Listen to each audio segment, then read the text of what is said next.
এই যে ফুটবল খেলা বা আমাদের যে জিয়া ক্রিকেট টুর্নামেন্ট 2024-25 আমাদের ঢাকার দুটি জায়গায়, একটি সিটি ক্লাব এবং পিকেএসপি পূবের গাঁও, সেখানে খেলা অনুষ্ঠিত হচ্ছে এবং আগামী 19শে জানুয়ারি বিকাল 5টার সময় মিরপুর শেরেবাংলা জাতীয় ক্রিকেট স্টেডিয়ামে ফাইনাল খেলা অনুষ্ঠিত হবে জিয়া ক্রিকেট টুর্নামেন্ট 2024-25-এর। এবং আমি আজকে যারা উপস্থিত দর্শক রয়েছেন সকলকে আমন্ত্রণ জানাচ্ছি যে 19শে জানুয়ারি বিকাল 5টার সময় আপনারা মিরপুর শেরেবাংলা জাতীয় ক্রিকেট স্টেডিয়ামে আপনারা সকলে উপস্থিত হবেন এবং আমাদের জিয়া ক্রিকেট টুর্নামেন্টের যে ফাইনাল ম্যাচ সেটি আপনারা উপভোগ করবেন। এবং আমাদের Arafat Rahman cocoa city football tournament যেটি চলমান রয়েছে আমাদের, এবং তার পরবর্তীতে আমরা আমাদের যে জিয়া আন্তঃথানা ফুটবল টুর্নামেন্ট শুরু হয়েছে, সেই ফুটবল টুর্নামেন্টে আমরা ইতিমধ্যে আজকে আমাদের দ্বিতীয় খেলা অনুষ্ঠিত হচ্ছে এবং পর্যায়ক্রমে আমাদের 26টি থানার ভিতরেই কিন্তু খেলা হবে এবং আমরা এটি হয়তোবা আমাদের সেই মার্চ এপ্রিল গিয়ে হয়তোবা আমরা ফাইনাল খেলাটি অনুষ্ঠিত করতে পারবো। সেই পর্যন্ত আমি আমার ঢাকা মহানগর উত্তর বিএনপি সকল যুগ্ম আহ্বায়ক, টিম লিডার, সদস্য সহ অঙ্গ এবং সহযোগী সংগঠনের সকল নেতৃবৃন্দকে আন্তরিকভাবে বলবো যে আপনারা রাজনৈতিক অঙ্গনে যেভাবে গত 17 বছর ধরে রাজপথে সাহসী ভূমিকা রেখেছেন এবং বাংলাদেশ আজকে যখন স্বৈরাচার মুক্ত হয়েছে, বাংলাদেশ যখন নতুনভাবে স্বাধীন হয়েছে, সেই স্বাধীন বাংলাদেশকে নতুন পুনর্গঠন বিনির্মাণ করার জন্য খেলাধুলা হচ্ছে অন্যতম একটি মাধ্যম। আমরা চাই এই খেলাধুলার মাধ্যমে বাংলাদেশের যুব সমাজকে, বাংলাদেশের তরুণ সমাজকে, বাংলাদেশের ভবিষ্যৎ প্রজন্মকে আমরা যাতে খেলার মাঠে আকৃষ্ট করে আমরা আমাদের যুব সমাজকে যাতে একটি সঠিক পথে পরিচালিত করতে পারি। আমরা আমাদের সেই অনৈতিকভাবে 17 বছর ধরে যুব সমাজকে যেভাবে মাদকের দিকে ফেলে দিয়েছিল এই স্বৈরাচার সরকার, সেই মাদক থেকে আমাদের যুব সমাজকে, আমাদের তরুণ প্রজন্মকে মাঠমুখী করার জন্য, সেই মাদক মুক্ত করার জন্য আমরা চাই যে আমাদের প্রত্যেকটি বাবা মা তার সন্তানদের পড়াশোনার পাশাপাশি খেলাধুলায় মাঠে তারা পাঠাবেন এবং খেলাধুলার মাধ্যমে আমরা একটি মাদক মুক্ত বাংলাদেশ গড়ব এবং সেই আমাদের বর্তমান এবং ভবিষ্যৎ প্রজন্ম, বর্তমান যুব সমাজ এবং বর্তমান তরুণ সমাজ যারা রয়েছে সকলে মিলেই আমরা একটি ঐক্যবদ্ধভাবে একটি সুন্দর সমাজ, একটি সুন্দর বাংলাদেশ গড়ব এবং সেই বাংলাদেশের অন্যতম মাধ্যম হবে বাংলাদেশের ক্রীড়াঙ্গন। আপনারা জানেন যে গত 17 বছর এই স্বৈরাচার সরকার বাংলাদেশের ক্রীড়াঙ্গনকে পরিপূর্ণভাবে দলীয়করণ করে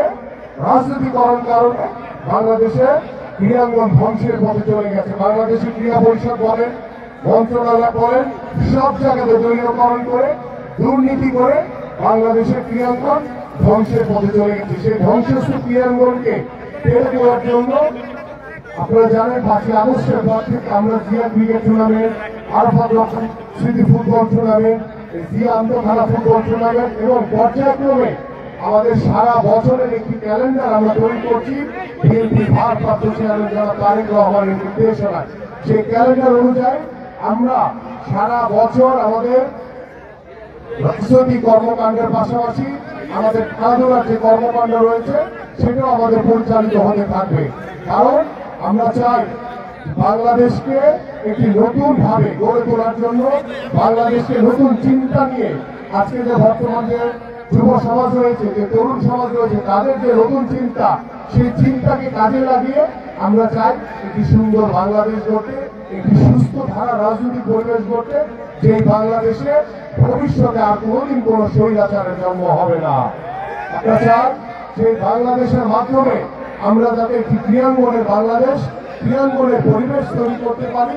সেই খেলাধুলার মাধ্যমে আমরা প্রত্যেকটি আমাদের সন্তানদেরকে, আমাদের যুব সমাজকে, তরুণ সমাজকে একটি সুস্থ জাতি উপহার দিতে চাই। সেই সুস্থ জাতির জন্য খেলাধুলা হচ্ছে অন্যতম একটি মাধ্যম। তাই আমার প্রিয় উপস্থিতি, প্রিয় নেতৃবৃন্দ, আমি আমার বক্তব্য দীর্ঘায়িত করবো না। আমরা আসুন, আমাদের যে পরবর্তী খেলা রয়েছে আগামীকালকে, আমার সেই ভটানি তিতুমির কলেজ অ্যান্ড বিশ্ববিদ্যালয়ে, সেখানে আমাদের আদাপট বরাম ক্যান্টনমেন্টের খেলা অনুষ্ঠিত হবে। আপনাদের সকলকে আমি আমন্ত্রণ জানিয়ে গেলাম যে আগামীকালকে আবারও এই যে আন্তর্জাতিক ফুটবল টুর্নামেন্টের তিতুমির কলেজ অ্যান্ড বিশ্ববিদ্যালয়ের মাঠে আপনাদের সকলের সাথে দেখা হবে। এবং আগামী 19 তারিখে যে দাওয়াত আমি দিয়েছি জিয়া ক্রিকেট টুর্নামেন্টের যে ফাইনাল হবে, সেই ফাইনালে প্রধান অতিথি হিসেবে উপস্থিত থাকবেন আমাদের মাননীয় সংগ্রামী মহাসচিব জনাব মির্জা ফখরুল ইসলাম আলমগীর। আপনারা সকলেই আমন্ত্রিত।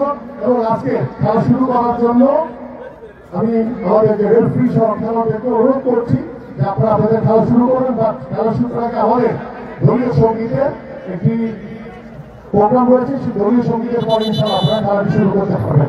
সকলকে ধন্যবাদ। বাংলাদেশ জিন্দাবাদ, বাংলাদেশ জাতীয়তাবাদী দল বিএনপি জিন্দাবাদ, দেশের নেত্রী বেগম খালেদা জিয়া জিন্দাবাদ, বিএনপির ভারপ্রাপ্ত চেয়ারম্যান জনাব তারেক রহমান জিন্দাবাদ, শহীদ রাষ্ট্রপতি জিয়াউর রহমান অমর হোক। সকলকে ধন্যবাদ। এখন দলীয় সঙ্গীত বাজান, দলীয় সঙ্গীত সবাই চলে যায়।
নেতৃবৃন্দ